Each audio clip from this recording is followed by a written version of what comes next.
Hello, everyone. This is Domingo Castillo. And you know what? Today I thought I would go ahead and read a brief page from my book, The Caregiver. And I hope you all enjoy it. Now, I dedicated this book to my children, Jeremy, Joel, Eladio, Jesse, and Jessica, and their spouses, Marlon, Kevin, Diana, and their significant others, and to my grandchildren, Jaden, Jasmine, Jason, Gigi, Juliana, Jaylene, Manuel, and little Jesse. And I wrote in here, none of you will ever understand the road I walked, because it was lonely for most parts. All of you have inspired me in one way or another to continue when I wanted to quit.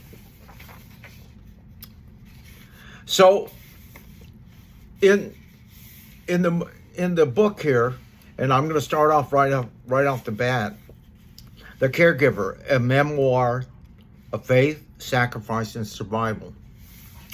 Chapter 1 is titled Oceanside Dream.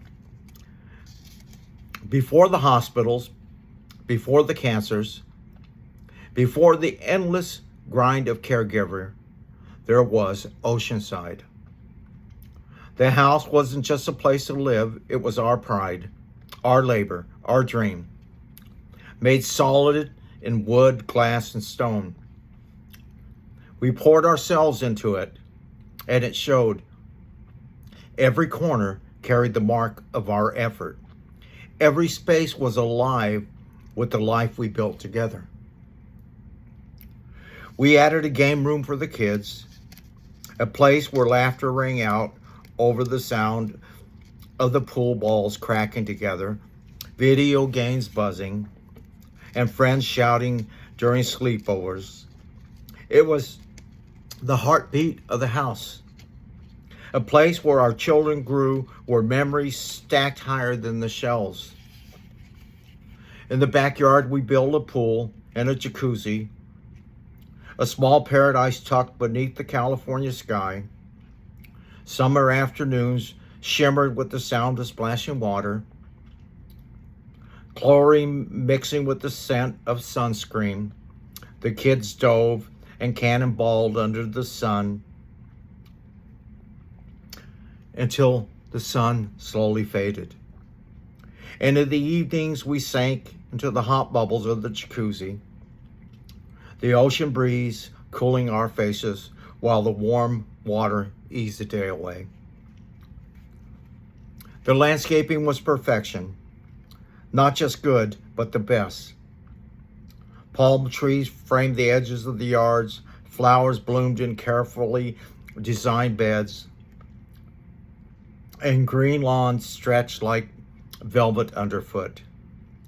Every detail had been shaped by skilled hands, and it showed. Visitors often stopped and stared, saying, "What a beautiful home you've made." And it was. Inside, everything was warm and alive. The kitchen where she cooked meals that filled the air with the smell of comfort. The living room where we gathered for movies or just to sit and talk.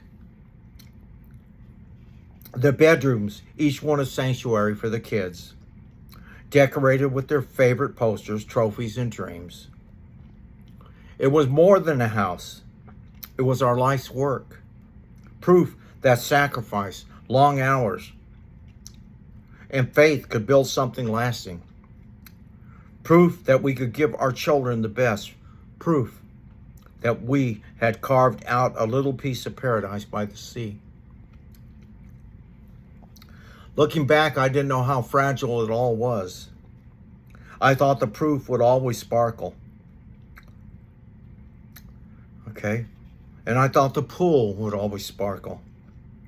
That the laughter in the game room would always ring. That the jacuzzi would always steam under the California stars. I thought we would grow old in this house, watching grandchildren run across the same lawns, filling the same rooms with new laughter.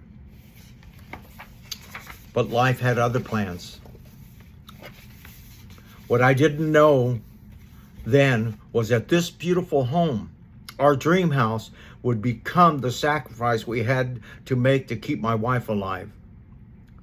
And the memory of its beauty would haunt me for years, because I would carry it with me into every hospital room, every rented house, every season of loss. Before the storm, we had Oceanside, and Oceanside was perfect.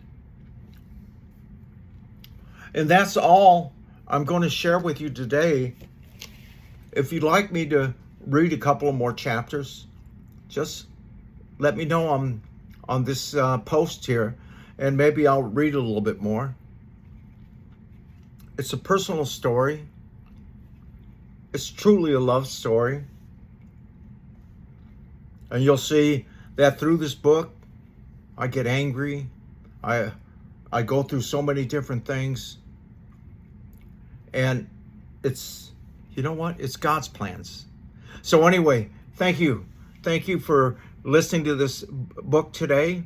And I hope you enjoyed it. And I hope you would like to hear more. Thank you.